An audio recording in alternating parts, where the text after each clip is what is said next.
Thank you for joining us on the Overcomers Overcoming podcast series, where we profile those who have overcome or those who are in the process of overcoming any life topic. We have three objectives with this podcast series.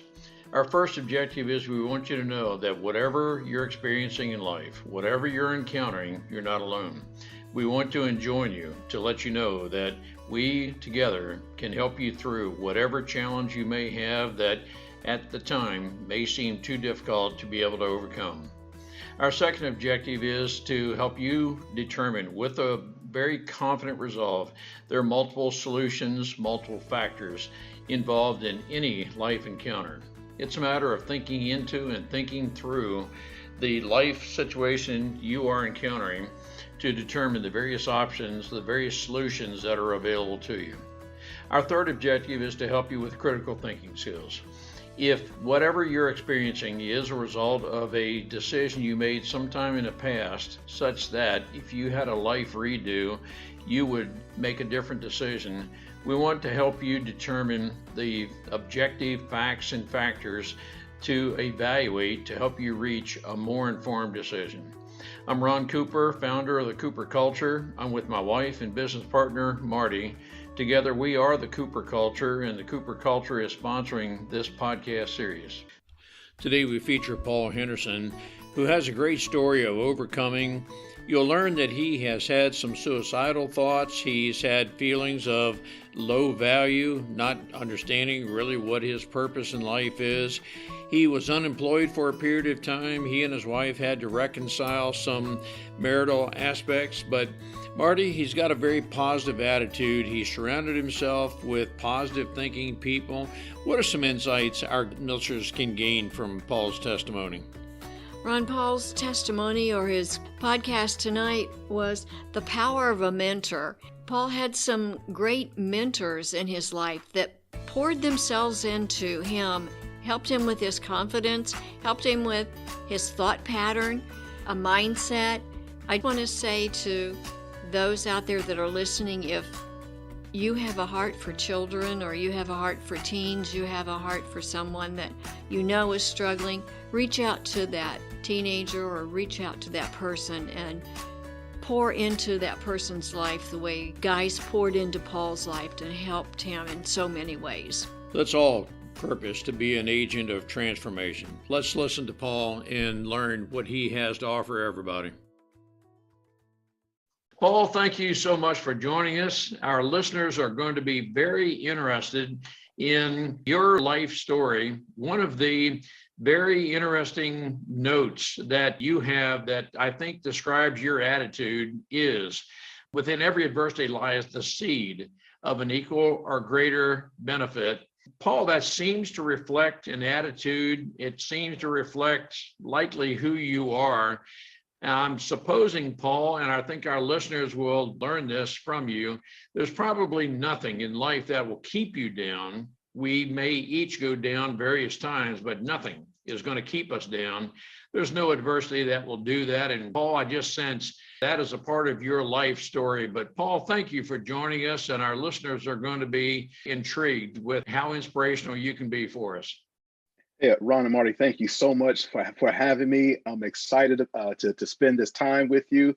And you're right. You know, that statement, I believe the first time I heard that statement about, within every adversity lies the seed of a equal or greater benefit if you have a positive attitude. I remember hearing that at a conference, and then it just stuck with me. It stuck with me. And then I eventually read it. I believe I read it in Think and Grow Rich, if I'm not mistaken. I believe that's where I read it. But I would hear it, and I tell you, it's just something that stuck with me, and it's something that I definitely ascribe by, as I live my life. And I'm married to my beautiful wife, Kira. We've been married for 10 years. We have 4 boys, and I really look to impart that mentality within them as well. That's great. I would tell you, Paul, I love to hear what you just said. You, Paul, the dad, I'm the rock of my family, and I'm going to pass on the very positive attributes you have. Paul, tell our listeners just a little bit of your background. You've been unemployed for a period of time. You've gone through various life adversities. We're also interested in, you seem to have such a positive attitude on life. Has that always been with you, or did you have to develop that? I like to say I'm a naturally optimistic person, but at the same time, when you're around someone or around a group of people who really look to see the positive in every situation, that can also be that can also challenge you to realize that even though if I am a naturally optimistic person, sometimes my mentality may not be as positive. But I think it's part of the intentionality of about being around other positive people, other people who see an adversity as as an opportunity. That's something that's helped me to improve, even though I think I am naturally positive, to continue to grow when it comes to that positivity. You mentioned me being laid off. I'm originally from Hampton, Virginia. I lived in Hampton for the first part of my life, Suffolk some as well. Definitely come from a military family. I went to college. I ran track and field at Virginia Commonwealth University, which is what brought me to Richmond, Virginia, and and then from there, I actually worked for a sports ministry called the Fellowship of Christian Athletes. I did that for 8 years. Oh, so from there, I was actually able to do quite a bit with sports ministry. A lot of chaplain work. Working with athletes from the middle school, high school, collegiate, even up to the professional level. Short stints here and there. But what happened was, after 8 years there, I felt like I was called to be my background was a teacher. I got my master's in teaching, so I taught. I said, I'm going into this teaching field. I believe this is what I'm called to do next. I'm gonna be in the classroom, and would you know it, 5 months into the school year, the private school that I was in shut down due to funding.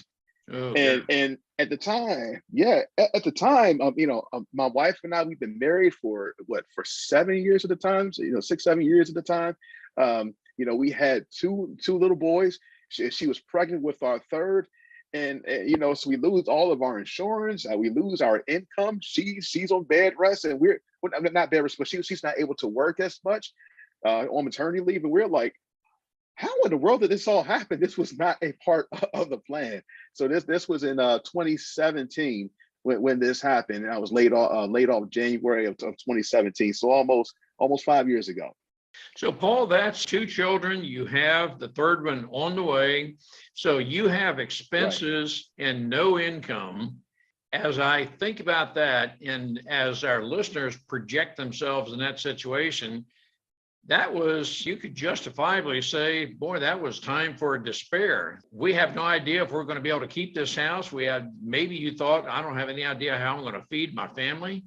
How did you make it through that? One had to have been, it would seem, an attitude that, somehow, some way, honey, we will make it through this. And then she's either thinking you're inflated, full of smoke. You have no idea how we're going to make it through that. How did you do it, Paul? Yeah, absolutely. That's a great question. My wife and I, we look back at that time, and one, it was a sweet time with my family because we had actually just come through a very rough season, of our marriage, and so there was some reconciliation that really had to take place. So outside of being laid off, we were in a place where we had to get some things right. You see, you can never underestimate the power of a mentor, or having good people in your life who see the best in you, even if you don't feel it, or even if you don't believe it about yourself. It's something about having someone or some people come into your life and say, you know what, Paul, I believe in you. You know what, Paul, this is not the end of the road. I remember just, I would apply for jobs on a daily basis. I would apply for jobs, then I would go out and network, because that's just part of who I am. I would apply for jobs, I would go out and network, apply for a job, and go out and network. And this lasted for about five or 6 months. But here's the thing. During that time, I remember going to an event. And this guy, basically, he looked at me and said, Paul, you know what? You have gifts, you have talents, and it's time for you to tap into those talents. I knew that I wanted to write about maybe 7, 8 years prior to then. I said, hey, I want to write a book one day. So during that time, a month after my third son was actually born, I started writing my first book, Slave No More: Conquering the Master Within.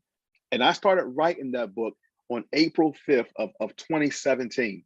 And I tell you what, being with my wife on a nightly basis, as she would be feeding the baby and I'd be writing. 12 a.m. to 3 a.m. I'm on my computer and I'm typing. Actually, I'm on her computer because I didn't have my work computer anymore. So I'm on my wife's computer and I'm typing and I'm writing it. And it's amazing what happened. I didn't have the pressure of a job at the time. So my mind was actually more liberated, if you will, to be more creative because I wasn't thinking about work all day. I was at night, I was able to think about how can I be creative? How can I have an impact on someone else's life by the thing that in my personal belief that I believe that God gave me to write. So even though I was out of work, the opportunity was there that I had more time to focus on my craft, my calling, which I believe will far outlast my children. Do I understand correctly, your book, Slave No More, Conquering the Master Within, will be released officially January 4th, 2022. Is that still a good date? Yes, sir. It's actually a week from today that we're recording. Absolutely. That is, well, congratulations on that, Paul. You have worked with, or you are, and Marty and I are working with the Fellowship for Christian Athletes. We are faith-based. We want to proclaim Jesus Christ as the rock of our salvation. He is the one who has brought us through many life adversities. But Paul, I'm very interested in the subtitle, Conquering the Master Within. Can you talk to us a little bit more about that? And maybe that is the byline that held you and your wife, your family together to make it through some very difficult times. You described some reconciliation in your marriage that was needed. On top of that seemed to be the sequentially being laid off. And that for some of us could have been, man, the straw that breaks the camel's back kind of thing, because there's the third thing is there's no income. So I can't take anymore, might say something. Right. Yo, you know what? I'll tell you what, the Conquering the Master Within, I added that subtitle because I wanted to be sure that if someone walked in Barnes and Noble, if they saw it on Amazon, they would realize what type of slavery that we're talking about. I'm talking more so about a mindset. Being subservient to some type of dominant influence, some type of past life failure, past life circumstance. And I did have those past life failures, past life circumstances. As a matter of fact, I give an example here in the first couple of chapters in the book. It's inspirational fiction, but I did take some of my personal life stories and I put them into, one of the main characters. His name is Bobby. And there was a time where my junior year at Nansemond River High School in Suffolk, Virginia, and my coach actually said something. And he was doing this to motivate me, and I get it, but it's something that stuck with me. We were in practice one day, and he looked at me and he said, "Paul, you know what? We have an opportunity to do good things from the state level with our relay team." He said, "But if I'm honest, you're the weakest link." I was taken aback. I was really taken aback by that,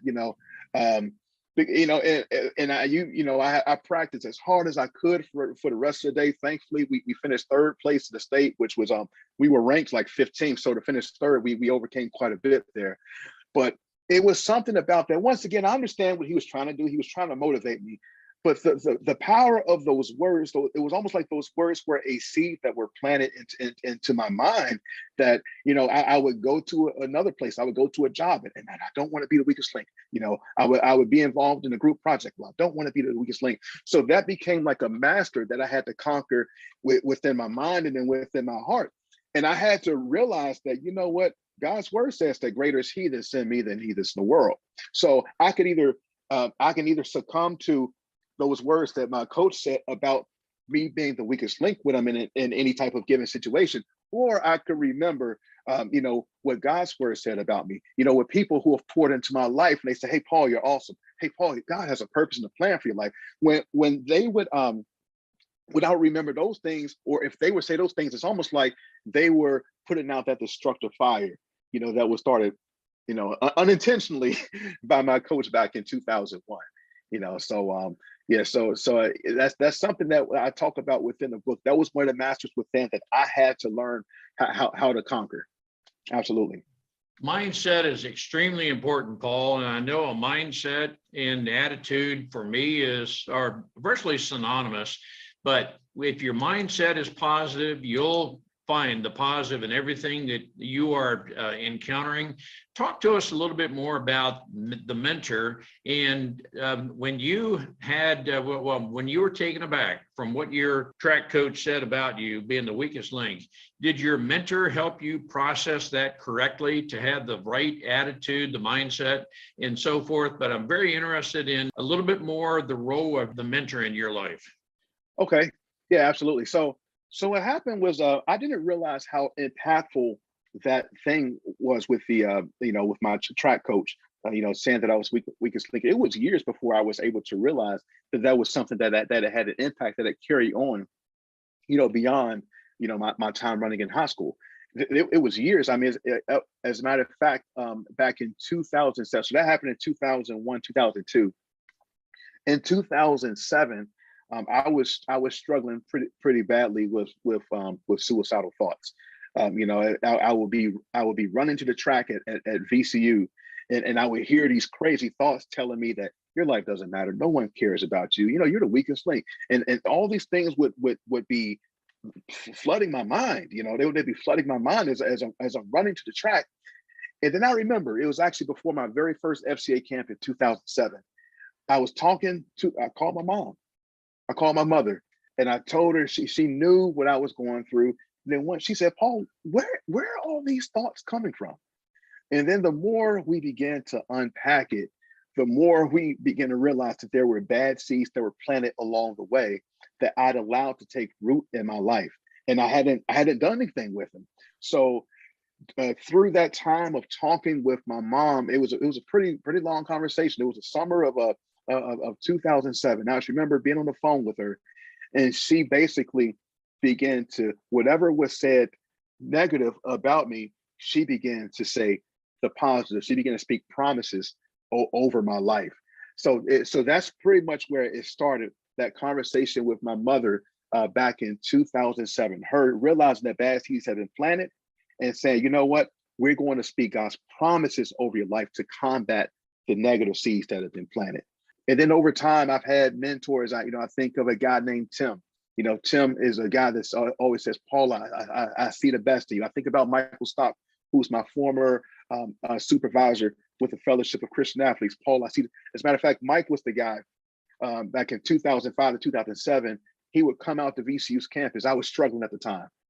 I thought I had a purpose. I thought I had a plan, but I thought perhaps the mistakes that I made on campus, took me away from being able to fulfill that purpose. But Michael Stock, he was the area director for the Fellowship of Christian Athletes. At that time, he's still here in Richmond, Virginia. He would come out to campus on Sunday nights, and I'll be honest, I started going out because I wanted the free pizza, But what happened was Mike began to pour into my life. He began to say, "Paul, I see a purpose for your life."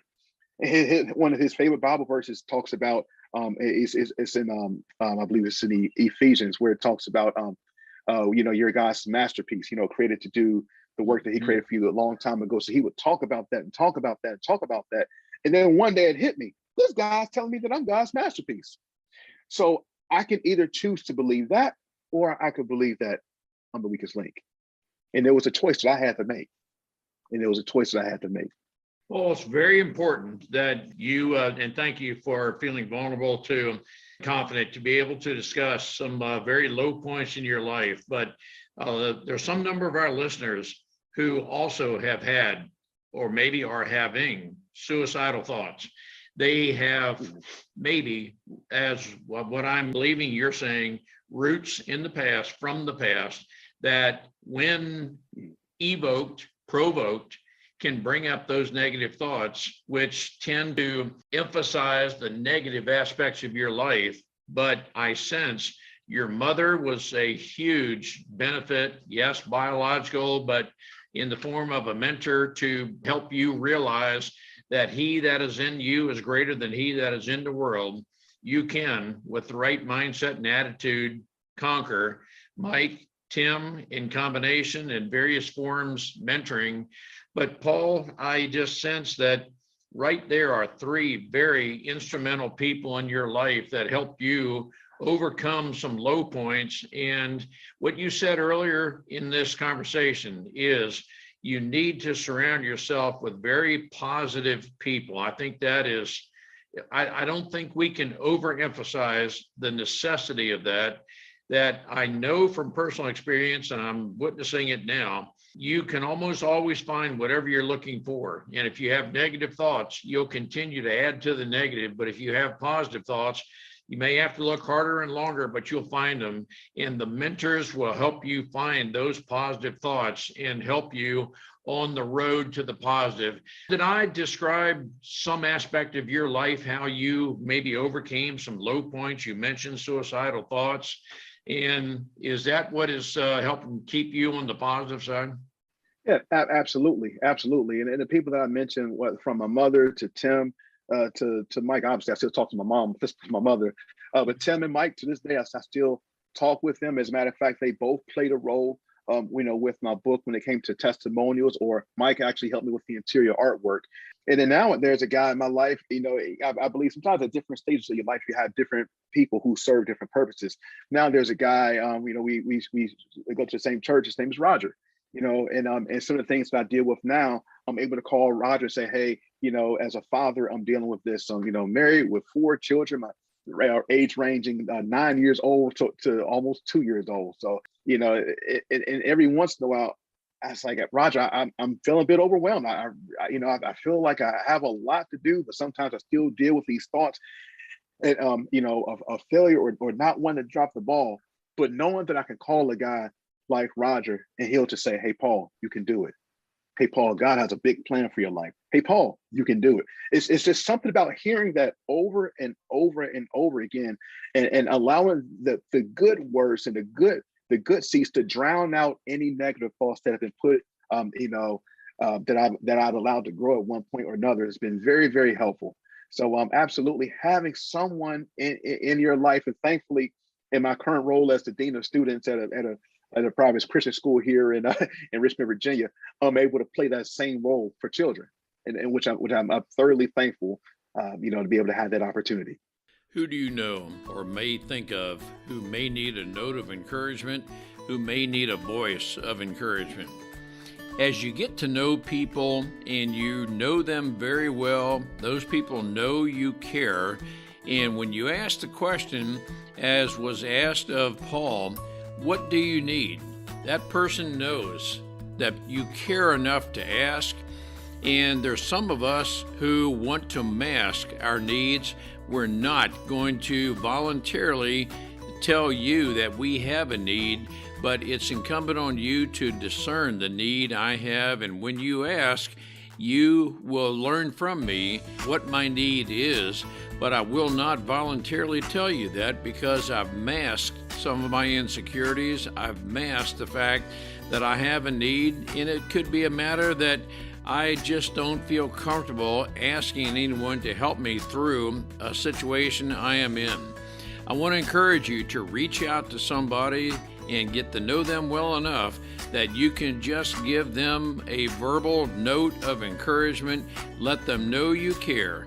Let's share with each other how this note of care, how positive that has been. Thank you for passing forward very positive impact that has been made on your life. What I'm reading into what you're saying, of course, your mom, but Mike, Tim, Roger, there was no doubt in your mind they genuinely cared for you. I'm reading that into, and I don't want to have you say or agree with me if that wasn't the case. But was there a time in your life? Well, no, you did describe it. A time in your life that you're just not sure what value you had to anybody. I'm sensing that your mom, Mark, Tim, Roger, all portrayed themselves, had a relationship with you that you genuinely knew they cared. They're not patronizing you, but you knew they genuinely cared. Is that, in fact, what was happening in your life because you knew they cared? That was the start of something very positive. I mean, you were looking for the positive and you found that part in them? Absolutely.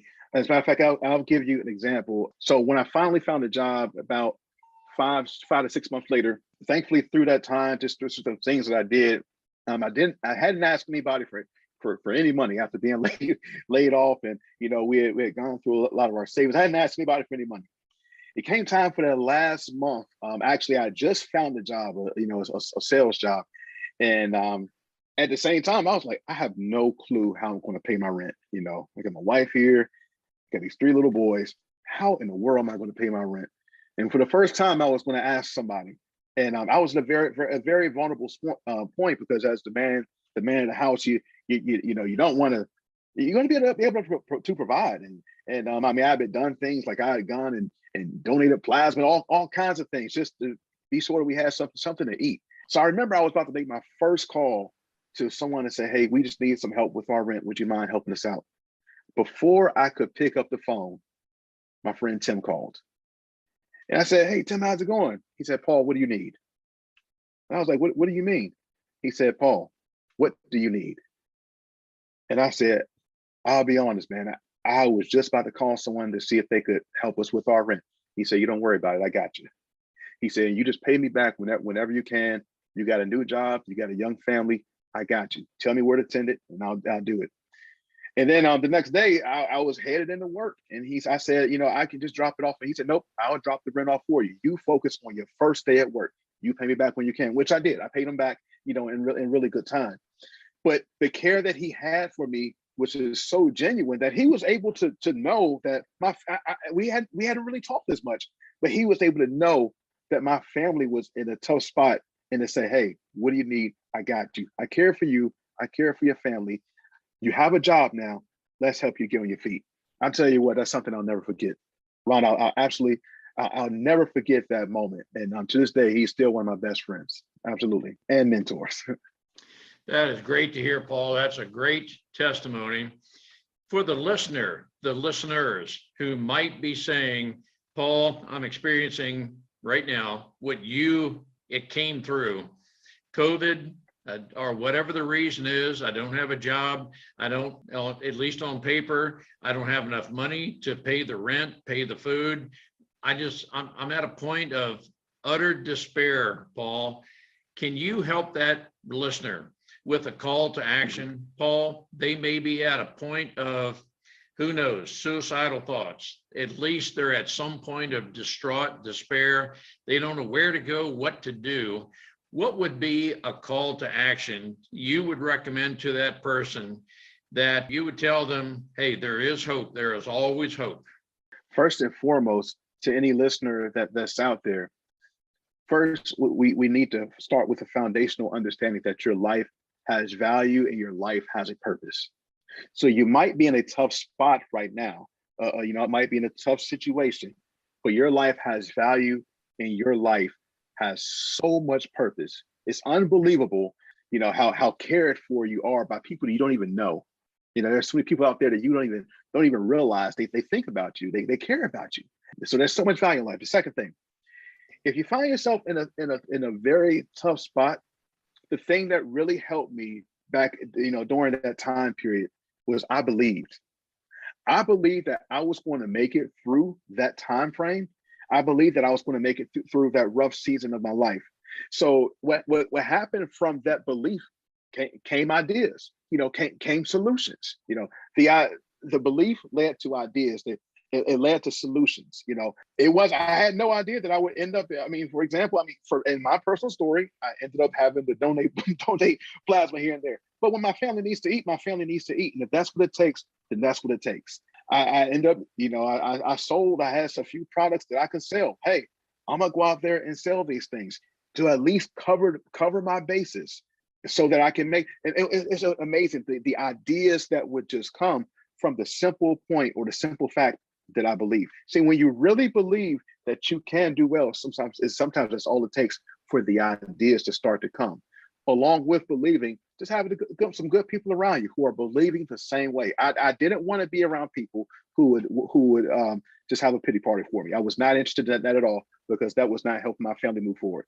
That was not helping us move from point A to point B. Sympathizing and empathizing with me, that's one thing. But I was not interested in having a pity party. And so having good people who believed in you, who love in you, and who are on board with you to help move forward is extremely important. Paul, you got a great attitude, and on behalf of our listeners, I really appreciate your positive attitude. I'm a believer as well that you impress me as being a very positive, critical thinker. And when we think into and think through things, we're going to think of something positive. There's no end to generating the ideas, not all of which are going to have merit of moving forward. But hey, if we come up with a list of 17 ideas, there's got to be something in there that we can try, we move forward. And Paul, I believe that you're the kind of person that even if we don't get the success we're hoping for out of one thing, hey, I'm not going to let that pull me down, keep me down. We're going to move on to something else, and we will be a success. Paul, you're a great inspiration. I love your attitude, brother. It's just great. Thank you for sharing that with our listeners. I've got some other thoughts in mind that I think would be very good for our listeners. Love your attitude, man. That's a very, very positive, very inspirational to our listeners. Oh, hey, thank you so much. And you're right. You might have 17 things, only one may stick. That sales job that I got, I appreciate it, but I was there for 9 months. You know what?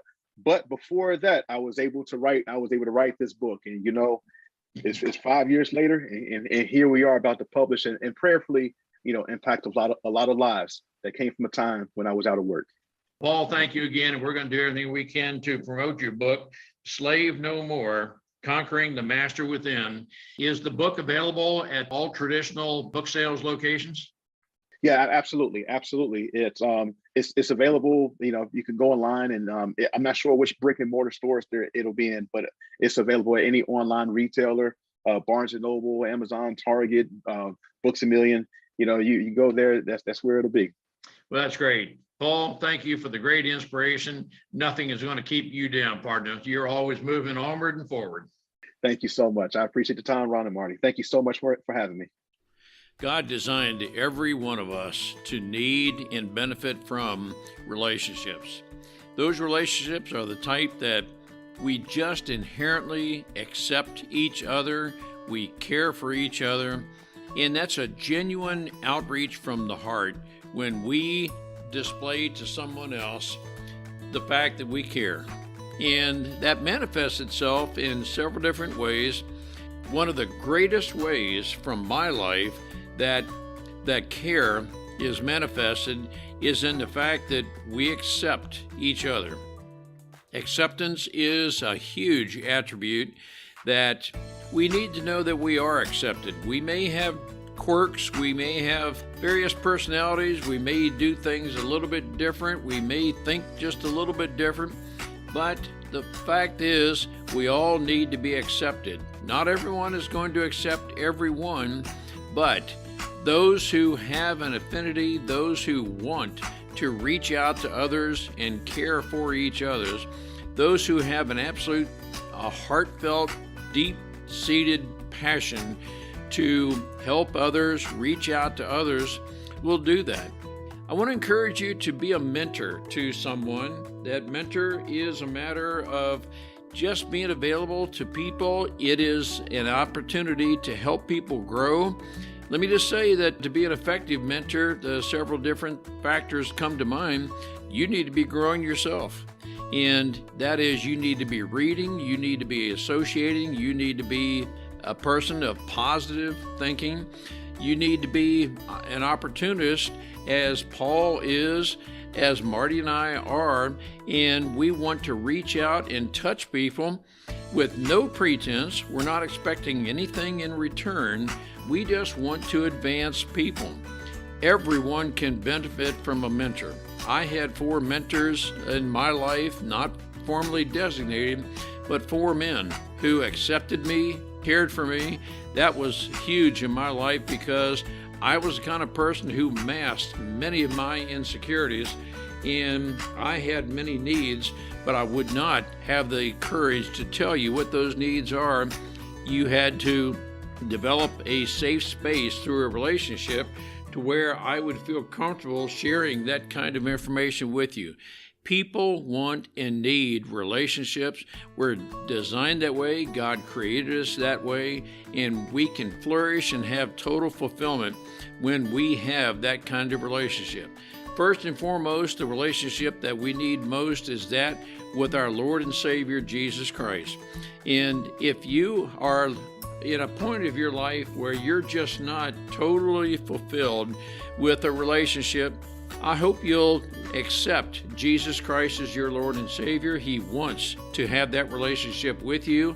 Contact us in any way at all. Communicate with us and share with us any concerns you may have, any information you may need, but we want to share Jesus with you. We want for you to experience the very fulfilling relationship we have with our Lord and the relationship that we can have through others through mentoring. I want to encourage you to reach out to others, to be that person who genuinely cares from the heart and just accept them, to say, I'm here, I've got your back.